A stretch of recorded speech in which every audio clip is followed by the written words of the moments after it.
Assalamualaikum warahmatullahi wabarakatuh. Bismillahirrahmanirrahim. Alhamdulillahirabbil alamin.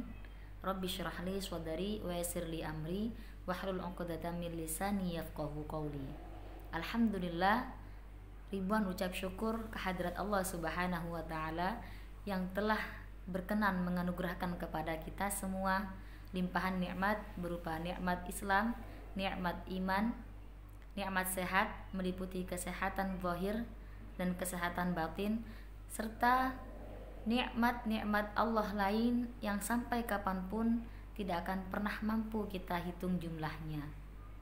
Alhamdulillah atas berkat nikmat-nikmat itulah pada kesempatan kali ini kita dipertemukan kembali untuk melanjutkan kajian online yang diselenggarakan oleh pimpinan cabang Fatayat Nahdlatul Ulama Kabupaten Bangkalan. Sahabat-sahabat yang insya Allah senantiasa dirahmati oleh Allah, alhamdulillah kajian kita kali ini bertepatan dengan tanggal 17 bulan Ramadan di tahun 1441 Hijriah. Yang itu artinya 17 hari sudah kita rasakan bersama, kita nikmati bersama kemurahan-kemurahan yang Allah janjikan kepada kita semua, khususnya umat Nabi Muhammad SAW di bulan yang sangat dicintai ini, di bulan yang sangat dinantikan, bulan penuh kemuliaan, bulan penuh keberkahan, yakni syahrul Ramadan, syahrul Quran. Bulan Ramadan juga disebut sebagai bulannya Al-Quran.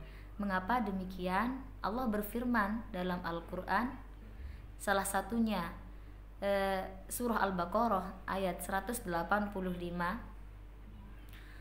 yang berbunyi, A'udzubillahi minasyaitonirrajim, Bismillahirrahmanirrahim, Syahrul Ramadan alladzi unzila fihil Qur'an hudal linnas wa bayyinatin minal huda wal furqan. Al-ayat. Dalam ayat tersebut secara gamblang Allah berfirman bahwasanya bulan Ramadan merupakan bulan di mana Al-Quran itu diturunkan. Jadi dapat kita simpulkan ketika kita membaca ayat ini, kesimpulan pertama yang kita dapatkan adalah berarti Al-Quran itu diturunkan pada bulan Ramadan. Selanjutnya, kalau membahas tentang Al-Quran, rasa-rasanya bagi saya pribadi kita sedang membahas keindahan-keindahan yang tidak akan pernah ada ujungnya, keindahan dan keagungan.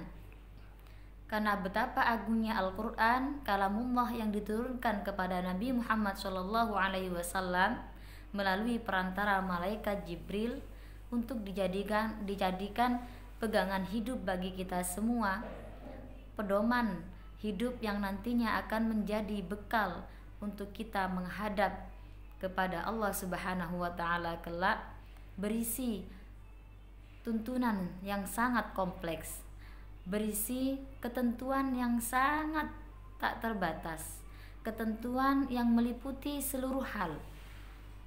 Ketentuan-ketentuan tersebut menjadi pegangan kita dalam berbagai aspek. Di antaranya adalah aspek material maupun aspek spiritual. Betapa agung dan mulianya Al-Quran sehingga saya tertarik menukil dari penjelasan Syekh Manna Al-Qattan dalam kitab Mabahith fi Ulumil Quran. Beliau menyebutkan, Anzalallahul Quran ala rasulina sayyidina Muhammad sallallahu alaihi wasallam lihidayatil basyariyah. Beliau menyebutkan bahwasannya Al-Quran itu diturunkan melalui Nabi kita, melalui Rasul kita Nabi Muhammad SAW, itu untuk menjadi petunjuk hidup, menjadi petunjuk bagi sekalian manusia. Sebagai petunjuk, tentunya Al-Quran memiliki kandungan yang sangat luas dan sangat agung. Keagungan Al-Quran juga mencerminkan keutamaan-keutamaan Al-Quran.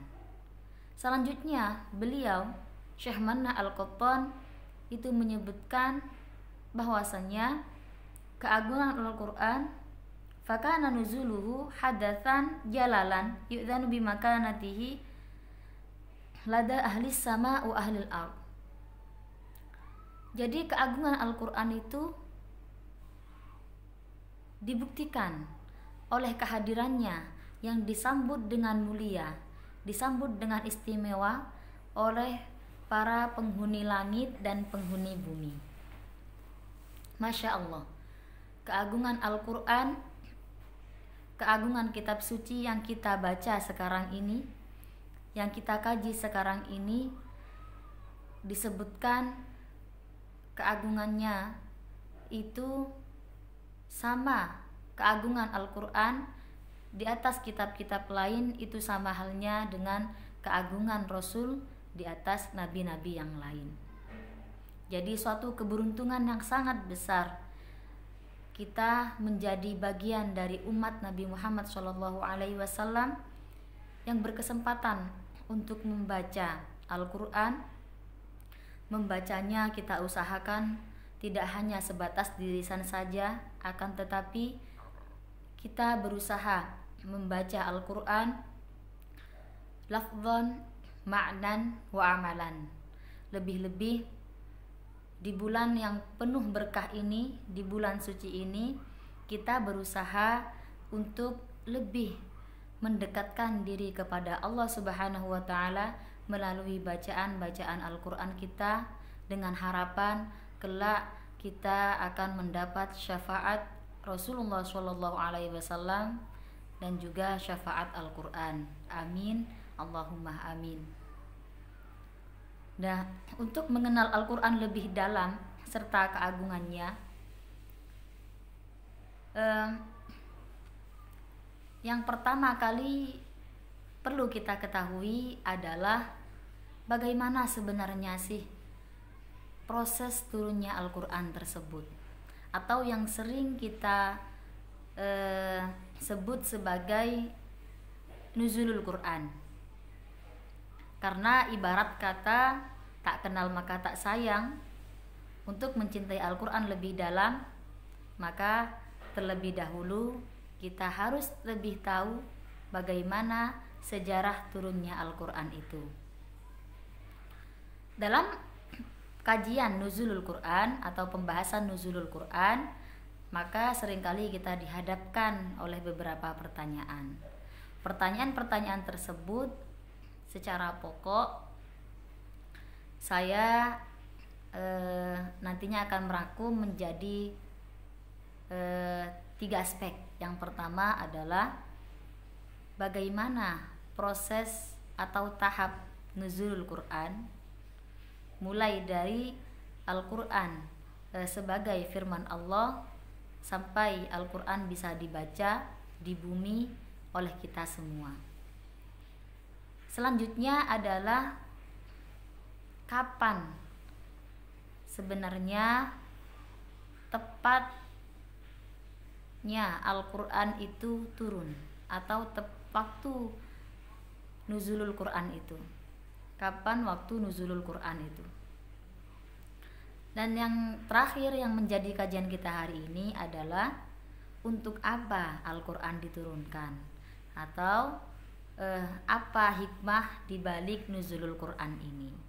Hikmah ini lebih dalam akan kita kaji, adalah hikmah nuzulul Quran terhadap kita sebagai orang, sebagai umat yang mengemis, sebagai umat yang meminta kepada Allah untuk digolongkan kepada ahlul Quran. Karena dengan menjadi ahlul Quran, kita akan serta-merta insyaallah akan menjadi ahlullah. Amin. Namun sebelum menginjak atau sebelum mengkaji lebih jauh pembahasan-pembahasan yang sudah saya sebutkan tadi, ada satu rumus. Kalau saya katakan sebagai rumus karena apa? Nantinya ini akan memudahkan kita untuk lebih memahami ketentuan-ketentuan yang telah dirumuskan oleh para ulama atau pendapat-pendapat ulama mengenai proses atau tahap turunnya Al-Quran, khususnya dalam nas yang dipakai oleh para ulama, yakni Al-Quran. Dalam Al-Quran itu ternyata bisa kita lihat pembahasan nuzulul Quran atau pembahasan turunnya Al-Quran itu menjadi dua bagian. Di dalamnya itu terdapat dua bentuk lafadz. Indikasi turunnya kitab-kitab suci itu ada dua lafadz. Yang pertama adalah lafadz nazzala, yang kedua adalah lafadz anzala, yang dimana keduanya ini berakar dari satu suku kata, yakni nazalah. Akar katanya sama, akan tetapi penggunaannya dalam Al-Quran itu terbentuk menjadi dua kalau kita teliti, nazalah dan anzalah. Nah, setelah dikaji lebih jauh, ternyata didapati bahwasannya lafadz nazalah itu berbeda dengan lafadz anzalah. Lafadz nazalah itu biasa digunakan untuk mengindikasikan turunnya kitab suci secara berangsur-angsur, gitu. Berbeda halnya dengan lafadz anzalah. Lafadz anzalah merupakan indikasi penggunaan kata yang menunjukkan turunnya kitab suci secara sekaligus. Itu nanti kita buktikan bersama dari dalil-dalil Al-Quran yang digunakan oleh para ulama. Dan selanjutnya ternyata lafadz nazzala itu digunakan dalam ayat yang menerangkan tentang turunnya Al-Quran dari Baitul Izzah ke Nabi Muhammad Shallallahu Alaihi Wasallam. Sedangkan lafadz anzala itu digunakan dalam ayat yang menerangkan turunnya Al-Quran dari Lauhil Mahfuz ke Baitul Izzah. Begitu. Dan juga lafadz anzala itu biasa digunakan untuk mengindikasikan turunnya kitab-kitab suci lain, kitab-kitab samawi, seperti halnya kitab Injil, kitab Zabur, dan seterusnya. Itulah perbedaan dari kedua bentuk lafadz tersebut. Dan ini nanti bisa kita lihat dari dalil-dalil Al-Quran yang diusung oleh para ulama dalam menentukan atau mengkaji tentang tahap-tahapan dalam nuzulul Quran. Dan sebelum saya akhiri penjelasan ini atau rumus ini bisa kita lihat secara langsung dalam satu paket ayat. Dalam surah Al-Imran ayat 3 yang berbunyi A'udzubillahi minasyaitonirrajim. Bismillahirrahmanirrahim. Nazzala 'alaikal kitaba bil haqqi musaddiqan lima baina yadayhi wa anzalat taurata wal injil. Nah, jadi di situ nazzala 'alaikal kitaba bil haqqi musaddiqan lima baina yadayhi. Nazzala 'alaikal kitaba bil haqq. Ini maksudnya Al-Quran menggunakan nazzala. Wa anzalat taurata wal injil itu maksudnya kitab Taurat dan kitab Injil yang menggunakan lafaz anzalah. Terima kasih.